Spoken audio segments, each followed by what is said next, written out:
There was one race on Friday night that everyone circled on the calendar. 4 champions, 1 finish line, and a young American trying to prove he belongs with the best in the world.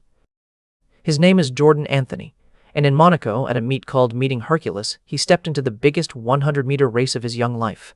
The men's 100 meters was saved for the very end of the night, and the organizers called it the best event of the whole evening. When you look at who was racing, it's easy to see why. Standing across the track was Oblique Seville from Jamaica, the reigning world champion and the fastest man in the world this year with a time of 9.82 seconds. But here's the thing. Seville came into this race with something to prove too.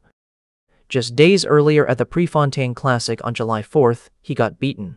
A sprinter from Nigeria named Keinsola Ajayi ran 9.84 to win, and Seville came in second with 9.89, so even the champion had questions to answer. And this field was stacked. There was Seville, the world champion. There was Jordan Anthony, the reigning world indoor champion. There was Letziel Tebogo from Botswana, the Olympic 200-meter champion. And there was Marcel Jacobs from Italy, who won the Olympic 100 meters back in 2021. 4 different men, 4 amazing careers, and only one could win. Let me tell you why Anthony is such a special story. He didn't grow up dreaming about sprinting. He grew up playing football. In his first year at the University of Kentucky, he did both sports at once, catching passes as a wide receiver and running track on the side. But when he transferred to the University of Arkansas before the 2024 and 2025 season, he hung up his cleats and focused only on track. He even joked about why it was easy, saying that in track, nobody's running at me to hit me. Once he went all in on sprinting, things happened fast. He won the 2025 NCAA Outdoor 100-meter title. He won the Bowerman Award, the biggest honor a college track athlete can get. Then he turned professional. And in March of this year, he traveled to Toruń, Poland, for his very first international race ever. He won the world indoor 60-meter title in 6.41 seconds, the fastest time in the world that season. He beat big names like Trayvon Bromell and Kishani Thompson to do it.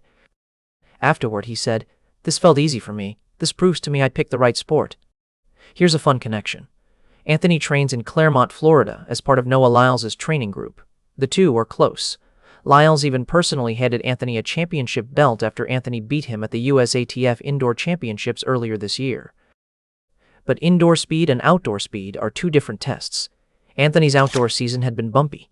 He finished 4th at the Rome Diamond League in 9.96 seconds, then 5th at the Paris Diamond League in 9.99 seconds. Coming into Monaco, he sat 9th in the world rankings. So this race was his chance to show that those results were just bumps in the road, not a ceiling. And there was even more talent in the field. Marcel Jacobs had looked like a whole new sprinter lately. On July 1st at the Austrian Open, he ran 9.67 seconds, though a big tailwind meant it didn't count for records. Still, it was the 3rd fastest 100 meters ever recorded in any conditions, behind only 2 runs by Usain Bolt. Jacobs said, "I'm improving with every race." What made this night truly special was the head-to-head. This was the first time all season that Seville and Anthony shared a start line in the 100 meters.